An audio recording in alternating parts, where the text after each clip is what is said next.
Hi everyone, and welcome to today's learning session, Making Sense of the Carbon Fund's Methodological Framework, Views from Civil Society, organized by World Wildlife Fund's Forest and Climate Program. Thanks for taking the time to join us. My name is Breen Burns, and I'm a manager for REDD plus Learning and Communications. Our presenter today is Joshua Lichtenstein, Director of Campaigns at Bank Information Center, and we will also have an introduction from Lloyd Gamble, REDD plus multilateral lead for WWF. So before we begin, I would like to share a few housekeeping tips and reminders. And for those of you who have joined our webinars in the past, thanks for your patience. You've heard this before. Today's presentation is being recorded, and you can access the recording within a few days on our YouTube channel. To find the recording, just go to youtube.com and search for WWF Forest and Climate, or go to panda.org/forestclimate and look for the REDD learning section. There are two audio options. You can listen via your computer speakers, or you can dial in through the number that was provided in your registration email. It's important to keep in mind that if you have audio difficulties while listening via your computer, this is sometimes caused by having multiple software applications open or multiple internet windows. So please feel free to close some of them, and that usually solves the problem, or you can always join us via phone.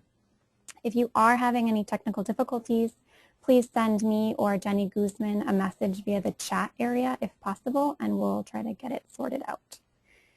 Questions are absolutely welcome. Please submit your questions for Joshua through the toolbar on your screen, and we will answer as many as possible during our allotted time. After the webinar, you'll receive a link to the place on the reddcommunity.org website, where you can access a PDF copy of this presentation along with a link to the recording of the session, which is going to be posted on YouTube. So thank you again for joining us, and with that, I'll get started, and I will pass it over to Lloyd. Lloyd.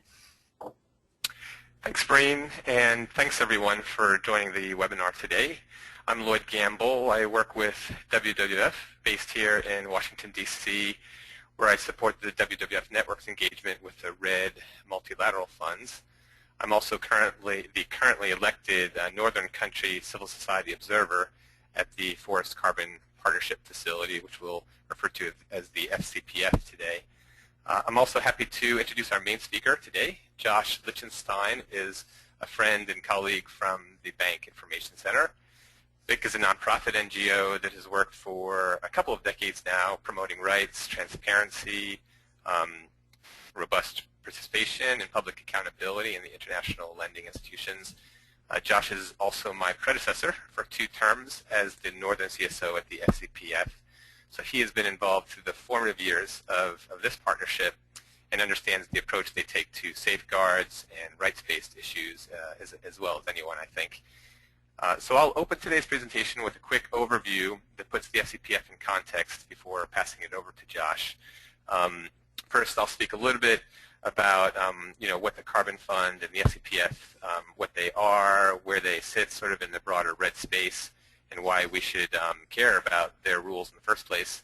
I'll speak a little bit about the FCPF programming process and where in this process the rules sort of reside.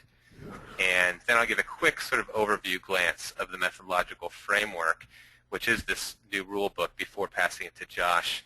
And he will go into a little bit more detail in terms of the specific decisions or guidance that were passed a few months ago on transparency, safeguards, benefit sharing, non-carbon benefits, and land and carbon rights. As you can expect, these are quite detailed, so it's hard to cover them in real detail, but we will do sort of an overview of these things. I also thought it was important to point out there's sort of another half to the methodological framework on all of the carbon accounting issues that you see sort of to the lower right of the screen. We will not address these during the call today, but we'll look to set up another webinar in the coming months to address those. Also, I'll say that these are not official positions that we're presenting from WWF or from BIC, but rather our informal views from our perspectives as civil society observers. Next slide, please.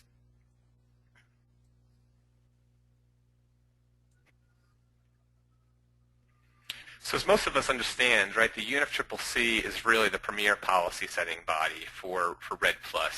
REDD+ goes back several years in the climate negotiations, culminating with a completed package of guidance in the Warsaw Framework adopted last year. However, thus far, the UNFCCC has not been a source of finance for REDD, right? It's instead the main finance streams have been in outside multilateral institutions like the FCPF and UN REDD, the Forest Investment Program, or FIP, under the Climate Investment Funds, and, of course, many bilateral agreements.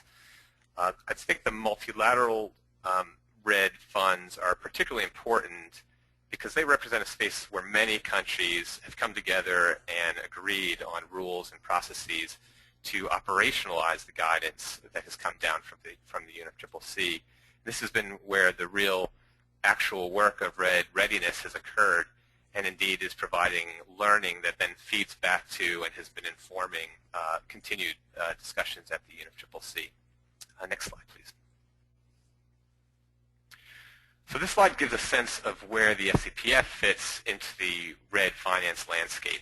Most of us are pretty familiar with the three phases of REDD, starting with the basic REDD readiness and developing of national REDD strategies, and eventually maturing to subnational to national pay-for-performance or results-based programs.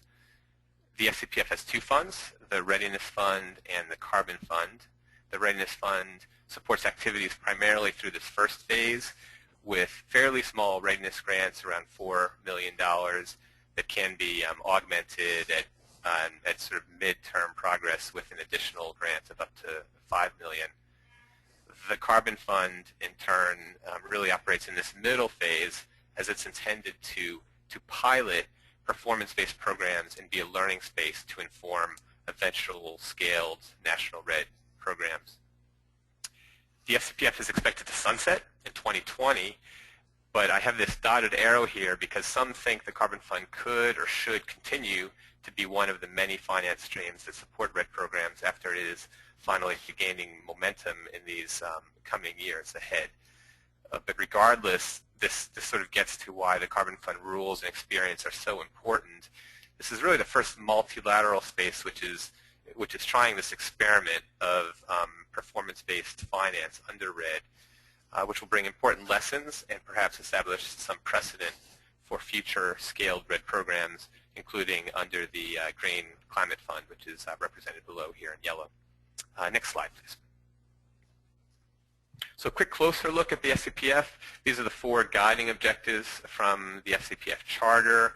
They focus on, you see there's components on readiness, on paper performance, on other benefits, including community and people-oriented benefits, and in addition, learning components, of course. Currently, there are 44 REDD country participants at the Readiness Fund, and a much smaller number of these, maybe 5 or 10, are expected to implement pay-for-performance programs at the Carbon Fund at considerably higher financing levels, perhaps in the range of $30 to $60 million US per country. Next slide. So this graphic is a conceptual diagram of how programming is expected to proceed through the FCPF. Across the top in the yellow circles, you see the three main benchmarks of a readiness grant at the FCPF: the RPP, or the Readiness Preparation Proposal, the Midterm Progress Report, and then the Readiness Package, which is a self-assessment of national readiness progress. Then across the bottom in the light green, you see the Carbon Fund programming, starting with an Emissions Reductions Program Idea Note, or ERPIN, followed by development of a full program plan, or an ER program document, and finally, signature of an Emissions Reductions Program Agreement, or an ERPA, that launches a pay-for-performance program. Here in the dotted red box is really where the rules and guidance of the methodological framework apply. They need to be reflected in the ERPIN and the idea note, and fully met to the satisfaction of the Carbon Fund and the participants in the eventual delivery of the program. It's also important to note here the overlapping chronology. You'll notice an ER program can be developed before the readiness package is complete, but the readiness package or R package must be completed and endorsed before the ERPA is actually signed and the ER program is launched. Also noteworthy is that the REDD phases are not really being realized as cleanly as many originally envisioned them. In many cases at the Carbon Fund, for example, pilot pay-for-performance programs will actually begin before national readiness is complete. This might be okay in some ways because we'll continue to learn and advance readiness as these pilot programs proceed, but clearly there are some risks as well if these programs are not carefully aligned with a national REDD strategy and if key elements of institutional readiness or policy readiness have not yet been achieved. Next slide. So this is my last slide. The methodological framework was not developed in a few months. I think it's important to point that out, but over a couple of years, starting with a set of guiding principles that were developed in the first half of 2012 and eventually approved by the Participants Committee, which is the main governance body at the Readiness Fund. Then a working group was formed at the Carbon Fund to develop the full methodological framework.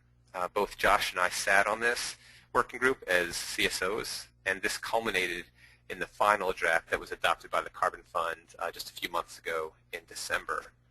The whole document is about 40 pages long, so it's not terribly long. It tries to achieve a balance between offering too little guidance and on the other end being overly prescriptive and not really allowing space for learning. And it's organized as criteria and indicators. There's a total of 38 criteria now, and each has a few accompanying indicators, usually between 2 and 4. And finally, I guess I'll say that I think the Carbon Fund participants view this as a living document. There are plans to revisit the methodological framework as needed as these programs advance and as we learn about what works and what doesn't work, and make sure it reflects this sort of in an adaptive way. I think they suggested the first time they will do that will be about a year after its an initial approval. So we'll be looking around the end of this year or early next year. So with that, I think I'll pass it over to Josh to speak a little bit more specifically about the rules on the social safeguards and related issues. Josh? Thanks, Lloyd, and good morning, everybody. And thanks to Lloyd and Breen for organizing and facilitating this session and for inviting me. As Lloyd mentioned, I've been the CSO, the Northern CSO observer to the FCPF for the past 4 years. So had participated in the first working group that worked on the guiding principles for the MEF framework, and then the second one that developed the MEF framework itself.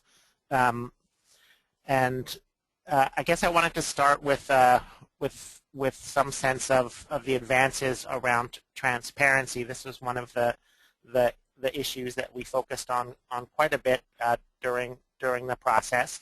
And as Lloyd also mentioned, I'll be focusing just on the programmatic side of the MEF framework, not the carbon accounting side. But there were kind of significant gains on the carbon accounting side as well. The MEF framework calls for disclosure of almost all the information that countries use to put together their reference levels and to establish their carbon accounting system. So that's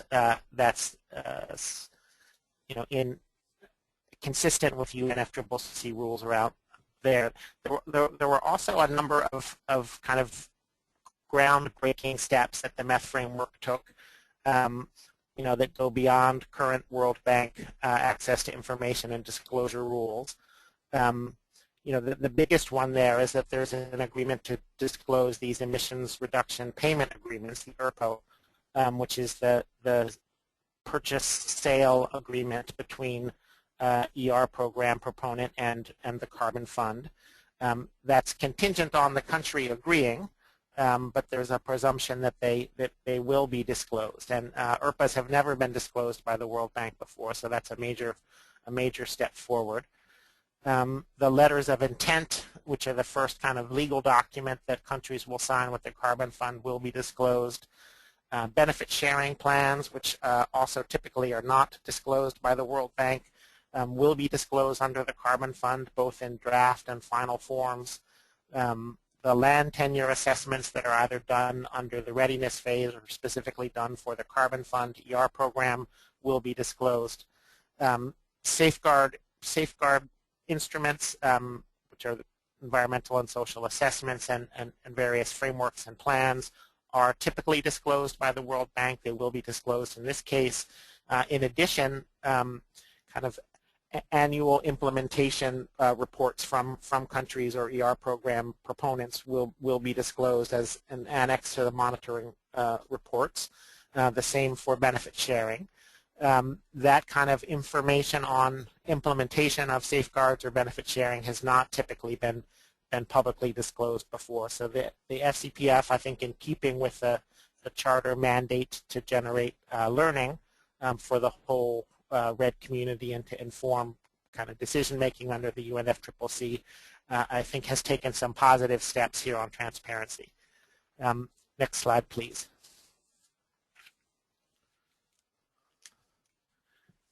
There we go.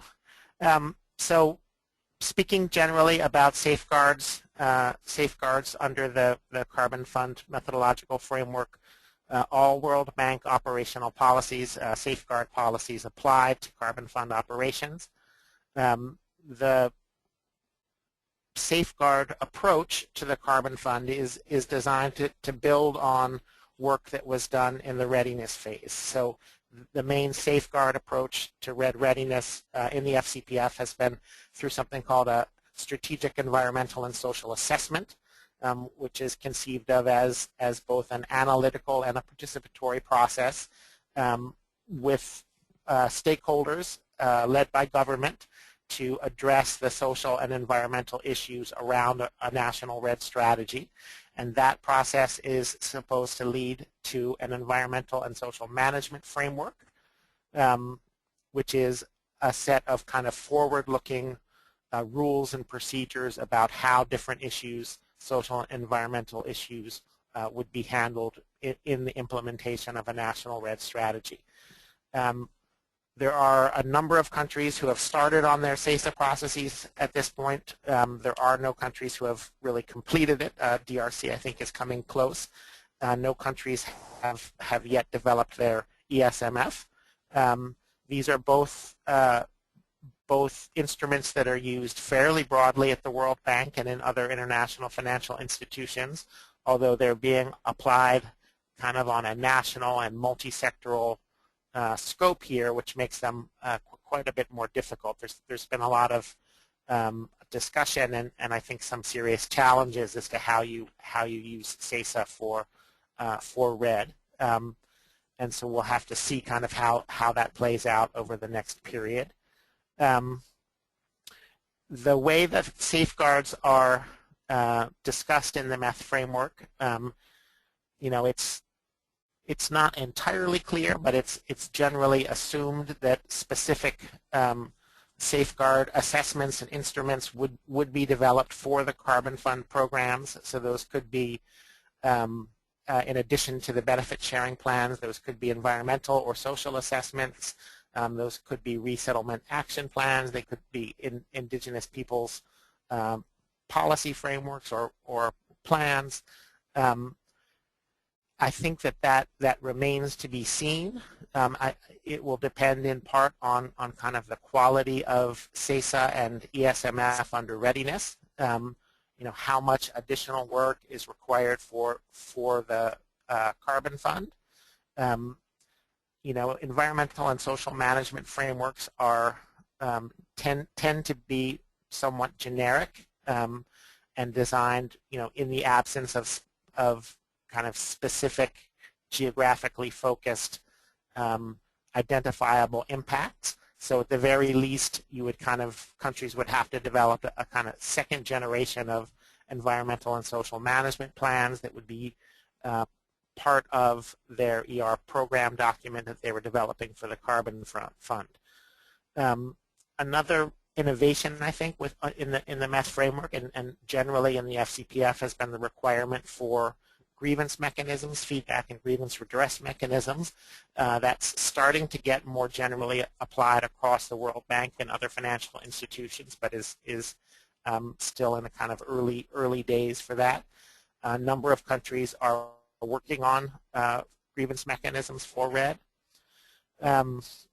Few countries really have them operational yet, but there is a specific requirement for a locally accessible grievance mechanism for the Carbon Fund ER program, so that provides a real avenue for affected communities to raise issues and to get responses, hopefully. One of the big debates in the safeguards section of the MEF framework was around what's the role for UNFCCC safeguards, what's the role for World Bank safeguards.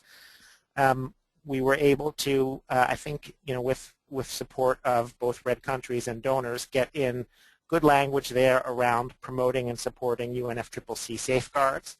There's strong interest from the REDD countries. That's kind of generally where their safeguard orientation is, and they are more interested in building safeguard systems that respond to UNFCCC requirements than in just implementing World Bank safeguard policies. The FCPF put out a kind of a crosswalk comparing World Bank safeguard policies and UNFCCC safeguard policies. There was no real analysis or justification that supported that, so it was not universally accepted. There's a number of civil society analyses that kind of show potential gaps between World Bank policies and UNFCCC policies, but of course the UNFCCC guidance is very high level. It's kind of principle based at this point, whereas World Bank policies are very detailed and prescriptive. So generally there's fairly good coverage there. And then on monitoring, there's a requirement for annual reports. There's the suggestion that those should feed into the creation of national safeguard information systems. So as I mentioned before on the previous slide, we're hoping to get a lot more information about implementation than we typically would in a World Bank funded project. Next slide, please. In terms of what the World Bank will do around safeguard implementation, safeguards like with most World Bank projects, safeguards have to be complied with before the ERPA is signed, before the project is approved. The benefit sharing plan is potentially an exception to that if it's not ready, and then it becomes a condition of effectiveness so that the money couldn't actually be dispersed to the country until that benefit sharing plan was in place. The FCPF will produce what they call a carbon finance assessment memorandum, which is kind of the bank's internal assessment that will be used for the project document, and that will go along with the country's emissions reduction program document to the Carbon Fund. Possibly, I think probably along with also an independent assessment by a technical advisory panel, TAPS, the same type of body that have been used to assess RPPs in the FCPF. That decision has not been made whether to use TAPS for assessment of the ER programs, but I think that's likely, especially as all of the carbon accounting information is very difficult for kind of lay people to assess quickly. World Bank supervision typically involves an annual mission to countries. The World Bank files annual reports called implementation supervision reports, which are disclosed annually. There's hopefully there will be disclosure also of the aid memoirs, which are the kind of agreements that are signed between governments and the World Bank after a country mission, a supervision mission, and those provide a good bit of information. Third-party monitoring is something that's mentioned in a number of different places in the METH framework, as that's an area of kind of increasing interest in the REDD community. It is not a requirement in any sense, except for carbon emissions reductions will be verified by independent third parties, but there's the possibility of kind of community monitoring around safeguards or benefit sharing, or also community monitoring around changes in forest cover and emissions reductions. A last point on safeguards is that the World Bank Inspection Panel, the accountability mechanism, does have jurisdiction over all FCPF operations. Next slide, please. In terms of benefit sharing, the benefit sharing agreements are supposed to be designed in a consultative, transparent, participatory manner. There's a requirement for broad community support for indigenous peoples if they're present in the ER program area. Broad community support is a specific term used by the World Bank, which requires that broad community support be documented. These benefit sharing agreements need to take into account land tenure and resource rights, including customary rights. Criteria 29 of the METH framework talks about that the ER program needs to describe the benefit sharing arrangements to the extent known at the time. So there was a lot of discussion about this, and I think that the issue is, the main issue is that it's very difficult for countries to sign benefit sharing agreements with communities before they have an approved program. So basically, they don't want to raise expectations that these benefits are definitely coming until they have a commitment from the Carbon Fund that, yes, these resources are coming. So there's a good bit of flexibility built into, when benefit sharing plans have to be submitted and how much detail. Benefit sharing plans need to comply with national law and international obligations.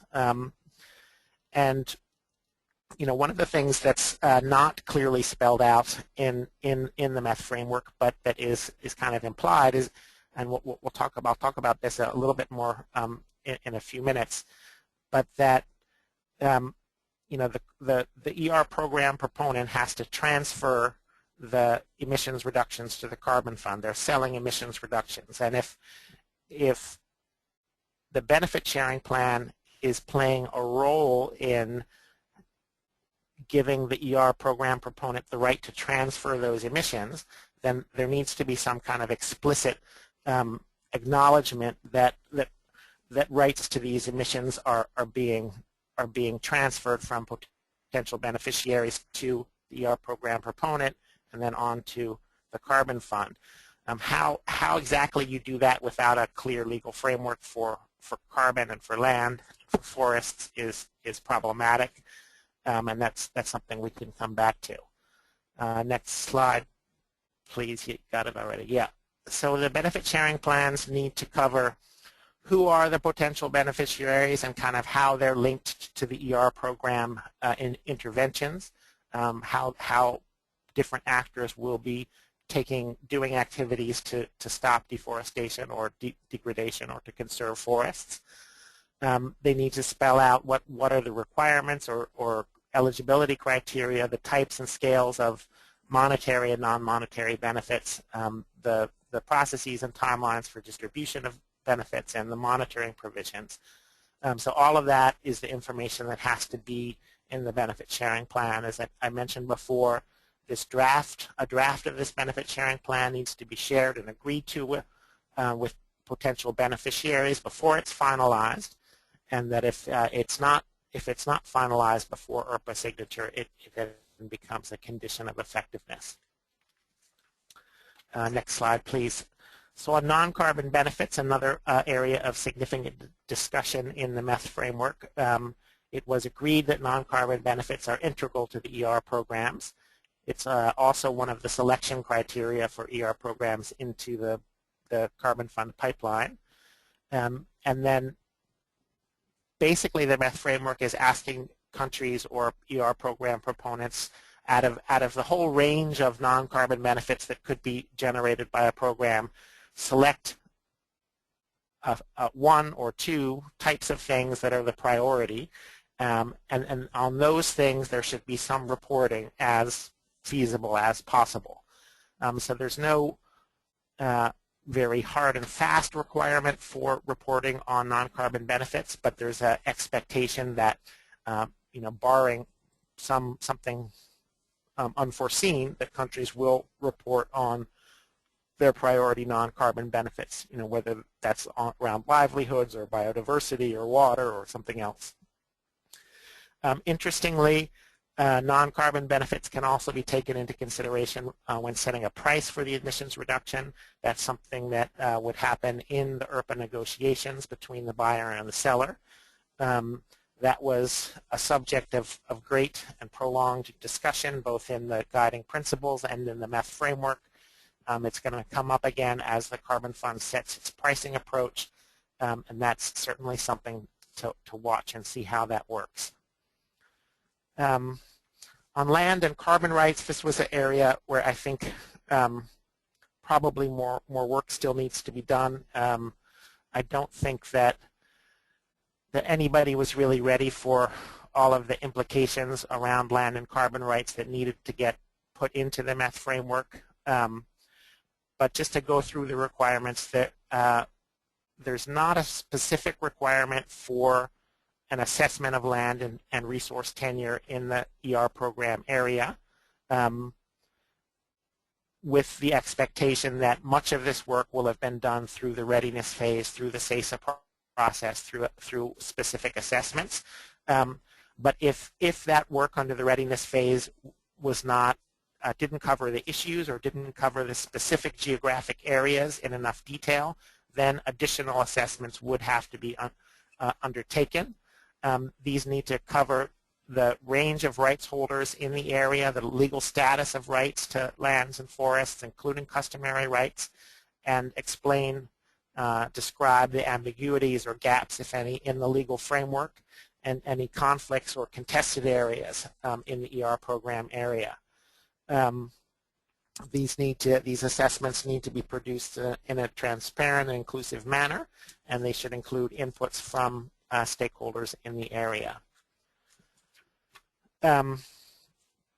Another requirement in the MEF framework, which we were able to get in there, is basically taking language from the World Bank Indigenous Peoples Safeguard. So saying that if ER program activities involve activities which require legal recognition of lands, then a time-bound action plan for recognition of those lands rights needs to be prepared. What this exactly means, I think, is unclear because it involves a kind of subjective determination around, do these activities require legal recognition? And this is an area I think that we've seen kind of as, most countries have identified as a strategic obstacle, as a challenge to implementing REDD, but have not really undertaken the types of activities that many of us would like to see to advance the clarification of land and forest rights. So it's something that we'll have to watch under the Carbon Fund. Beyond what is required in the MEF framework, ER programs are encouraged to make progress on land tenure, which is a kind of, I guess, an encouragement, not a requirement. And then the ER program entity has to demonstrate that they have a legal basis to transfer the emissions reductions to the Carbon Fund. They have to do this while respecting legal and customary rights of local stakeholders. And if that ability to transfer ERs is unclear or uncontested, an amount of ERs proportional to the contested land in the accounting area will be deducted from the sale of ERs. And this was the final language arrived at in the MEF framework. I think that there's probably some there was a number of compromises along the way that led to this. This idea that you would deduct a proportional amount of land for ERs that were contested or for a lack of clarity about the ability to transfer emissions reductions is problematic, because there's not necessarily a kind of one-on-one correspondence between emissions reductions and a specific land area. That kind of attribution is not required under the METH framework. But it also, I think, one of the concerns we raised, and that some of the countries raised, was that requiring this legal basis to transfer emissions reductions creates a perverse incentive for countries to nationalize carbon rights. So that's an ongoing concern. Just to finish up, a couple things to watch as this process continues to move forward. The METH framework has both strong and weak points. The advances on transparency are important and should set precedents for other areas of carbon finance. The language on carbon rights is still problematic, I think, and that's something that I think civil society should watch closely as it moves forward. This link to UNFCCC safeguards is in the METH framework, but essentially my personal perception is that even if kind of international obligations are technically within the mandate of World Bank staff helping countries to prepare these programs, they're kind of outside of the comfort zone of those bank staff. So that these, kind of responding to UNFCCC safeguards is not the first thing that World Bank staff will think to do. So that these commitments, these requirements may not get evenly applied. The use of benefit sharing agreements and their public disclosure is very positive, but there's very serious power imbalances between communities and governments negotiating benefit sharing agreements, and there's a lot of models out there that are kind of patently not fair. So I think that that's another area that we need to pay attention to.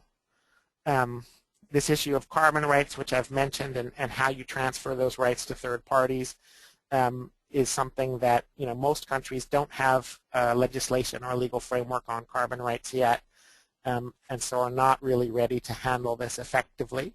That's an area where I think countries are going to have to scramble to kind of demonstrate that they have a clear legal basis to transfer emissions reductions to the carbon fund. So that'll be something to watch closely.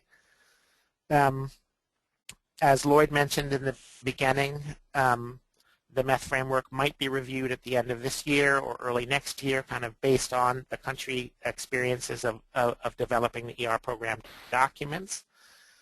Two other processes that are kind of parallel. There's something called the ERPA Emissions Reduction Payment Agreement Term Sheet, which is a set of legal terms that will go into the ERPA itself, into this contract for purchase sale of ERs. And the template for the ER program document are both still evolving, and they need to mirror the final METH framework closely, but are of themselves kind of important sources of information and legal requirements. So that's something to watch. But basically, I guess my message is that action is on the ground at this point in the countries developing ER programs. World Bank safeguards are designed to have a level of flexibility that allows them to be customized and applied differently according to national and subnational contexts. I think that will undoubtedly happen in the carbon fund. There's very different levels of kind of safeguard capacity among the programs in the carbon fund portfolio, and that I think it's critical that civil society, both nationally and internationally, be involved in the design of these ER programs. I think we have an opportunity through our participation to try to make them better and work better. And I guess a last issue to mention is the one that Lloyd I think mentioned as we started out, is that this notion we all had of phase 1, phase 2, phase 3 a couple years ago, excuse me, in the REDD discussions has not really panned out, and so we're seeing kind of countries advance to the carbon fund stage without really having completed readiness, or some cases gotten very far in readiness, We're seeing countries implementing strategic investments through the FIP without having done a national REDD strategy. So it's all kind of happening in a much more disjointed fashion, which creates some opportunities, I would say, but also creates risks and kind of greater capacity for things to be missed or mistakes to be made. So the lack of sequencing, I think, is something to continue to watch, and whether countries are really going to be ready enough for performance-based payments by the end of this year is something I think that we'll just have to see in practice. I will leave my interventions there. I think that there's some. The BIC has a web page on the FCPF. There's a number of publications there. There are also, we have been posting updates around the MEF framework process for the last couple of years, so you can go back and find stuff there. The FCPF website also has quite a bit of information on the process to develop the methodological framework. It's a little hard to find, but if you poke around, you can find all of the notes from the working group meetings and summaries of the different design forums and input from civil society and governments, and there's a lot of stuff up there. Well, thank you. Thanks to Josh and to Lloyd for that great presentation. And as Josh mentioned, we have now come to the end of the presentation portion, and we now open it up for questions. So for all of our attendees, please feel free to use the question tool on your toolbar to submit questions for Josh, and we will answer those for the next 20 minutes or so. And Josh, one question that has come in that will kick us off is, who will decide whether these requirements are satisfied, and what is the role of Southern civil society to make sure carbon fund programs are strong on the programmatic issues? Thank you. Very good question. I guess there's a two-part.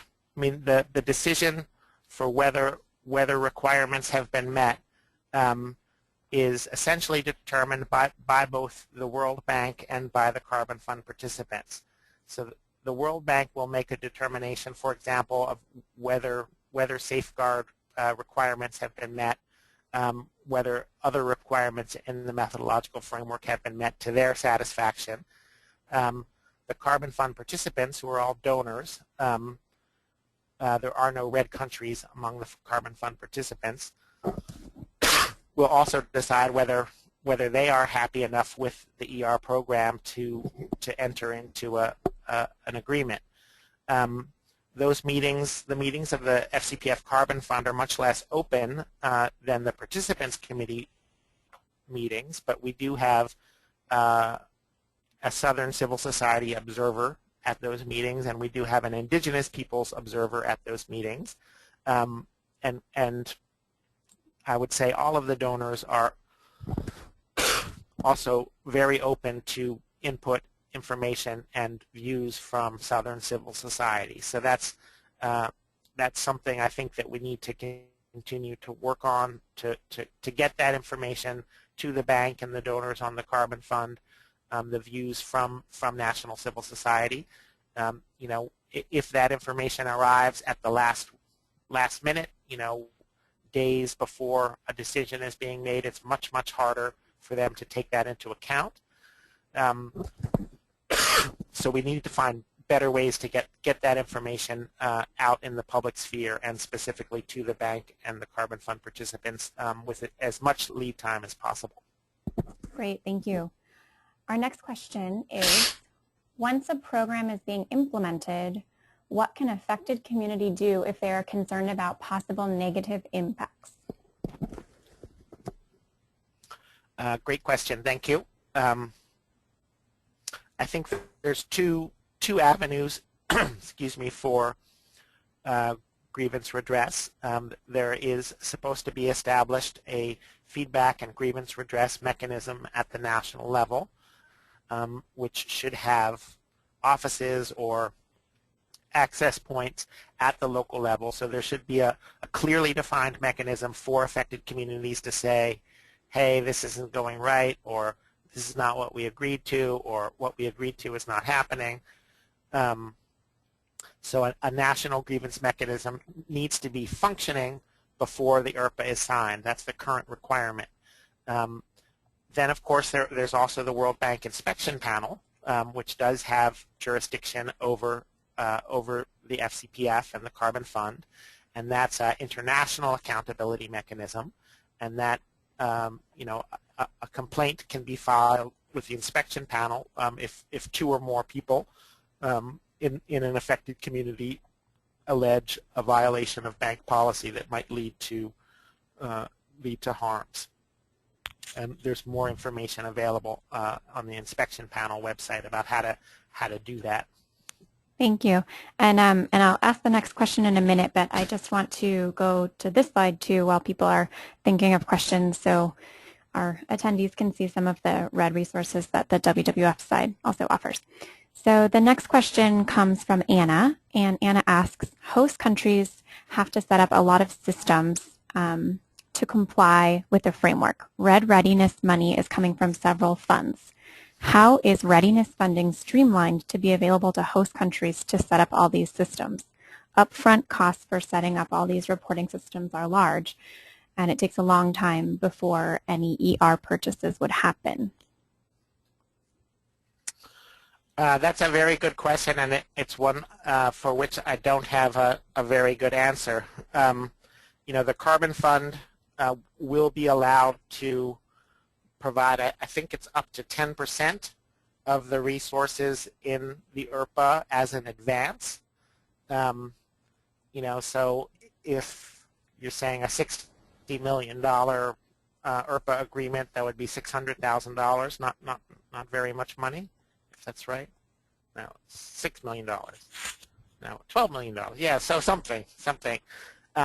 Whether they really do provide that money up front is unclear. I think there's going to be some resistance to that because the whole idea is that it's supposed to be performance-based payments. You know, the fragmented nature of REDD finance currently and the fact that it's coming through all of these different bilateral and multilateral channels, I think is placing a huge burden on countries to try to coordinate that effectively. I've seen few examples of countries, even high-capacity countries, who are doing that very well. You know, but that need for better coordination at the country level, at the national level of all of these different funding streams is, I think, still a huge challenge that needs to be worked on. You know, interestingly, what we're also seeing too is that countries who are in the Forest Investment Program, like Mexico and DRC and Ghana, are also advancing into the Carbon Fund. You know, the FIP was specifically designed to provide the kinds of strategic investments to build capacity for REDD and for performance-based payments. So I think that's, you know, that's working out more or less as anticipated. Although I believe that that's raising questions for some donors as to whether kind of activities or results are getting paid for twice by providing funding both through the FIP and through the FCPF Carbon Fund. But there's no doubt that all of this work to design country systems for REDD is costly and time-consuming, and it's not always clear where that money is coming from. Thank you. And we have lots of questions, so thanks to everyone for submitting these good questions. The next question is does the FCPF finance individual projects in REDD+? I think that the answer to that is a straightforward no. The FCPF Readiness Fund is not supposed to provide any finance for pilot projects at all. I think there might be a few exceptions to that, but generally they've held to that. And the FCPF Carbon Fund is supposed to provide finance for, you know, jurisdictional level programs.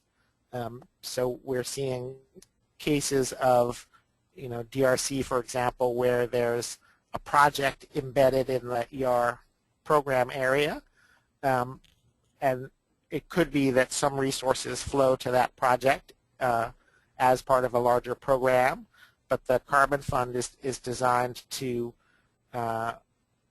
fund programs that are of a large enough scale that they're really demonstrating the capacity of the national REDD strategy to scale up. So it's explicitly trying to move beyond projects. Great, thank you. So our next question comes from Sebastian, and Sebastian asks, how realistic is the extension of the carbon fund funding to 8 or 9 ERPAs within the next years? Good question. I don't know. I'm actually personally pretty skeptical that they'd be able to get that many ERPAs. I don't think there are enough countries who are really have gone through the readiness phase and will be able to get their R packages endorsed by the participants committee.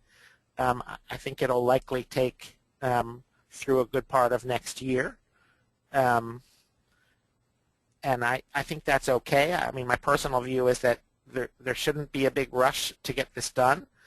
You know, the problem is that if the carbon fund sunsets in 2020, then you're talking about a 2 or 3 year ERPA, which is essentially meaningless. I mean, you're not really going to be able to see changes in forest cover in the span of a couple of years. So it's you know, essentially the carbon fund is running out of time, and so there's intense pressure to kind of build the pipeline of programs now. You know, they had always talked about 4 or 5 programs. They have a commitment from I believe the UK to fund another one, so maybe they're up to 6. If they were a little bit smaller programs, they could do a few more. But my guess would be that it's more. It'll be 4 or 5 programs. Thank you. Our next question is, can you explain the 2 or 3 areas where some think World Bank safeguards don't fully match up to UNFCCC safeguards? Sure. And I mean, I would point to a very good analysis by Client Earth in the UK. Rainforest Foundation Norway has also done good analysis around this. You know, the ones, the issues that we raised specifically is World Bank policy makes this, distinguishes, has different standards for indigenous peoples and local communities, with indigenous peoples having the right to free, prior, informed consultation under bank policy, leading to broad community support. That same standard does not apply for local communities.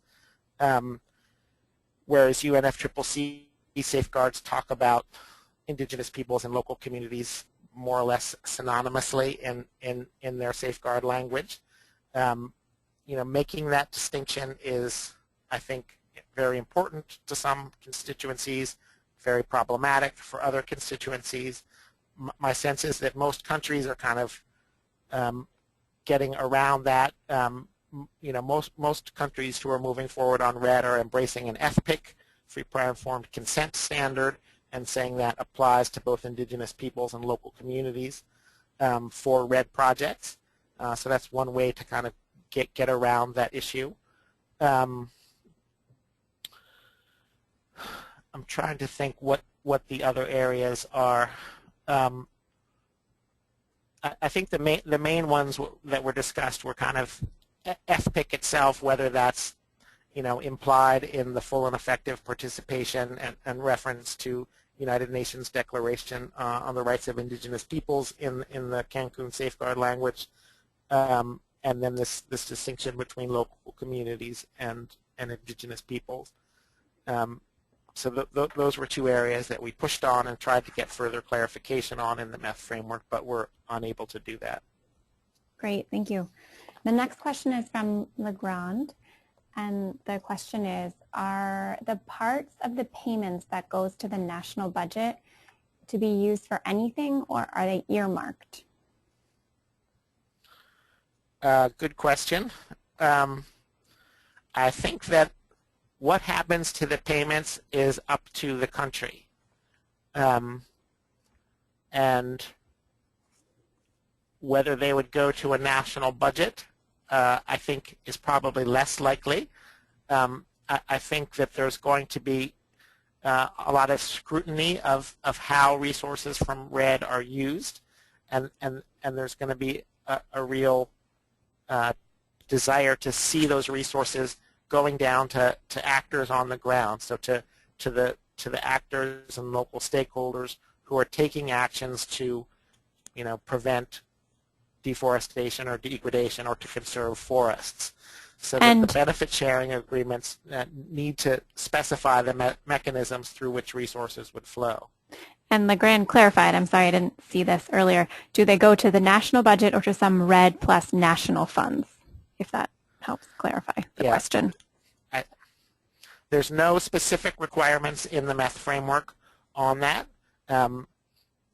My understanding is that most countries are proposing some kind of a REDD fund type arrangement, so that fund management would be transparent and that you could see how funds were flowing to the local level. But I believe that that's completely up to the countries. Wonderful, thank you. So our next question comes from Annalisa, and Annalisa asks, is it not premature to move on to pilot payments before the readiness phase is complete? Is it not possible that by the end of the year the Carbon Fund decides that no country is ready enough to receive the payments, or will they simply pick those that are comparatively more prepared? Good question. My own personal sense is that it is premature. I see few countries who are really ready for performance-based payments at this point, and the lack of kind of a legislative or a national policy framework for REDD in most countries, I think is going to make performance-based payments much more difficult. However, I think it's very unlikely that the FCPF Carbon Fund is going to wait. I think that they feel like their mandate is to get the money out there and to pilot these efforts. And so I think that they will go, hopefully, with the countries who are more ready rather than the ones who are less ready. And I think that there will also likely be a kind of intensive effort over the next 18 months to support those countries to really get ready. But whether that is really feasible to achieve in the span of 12 or 18 months, I don't know.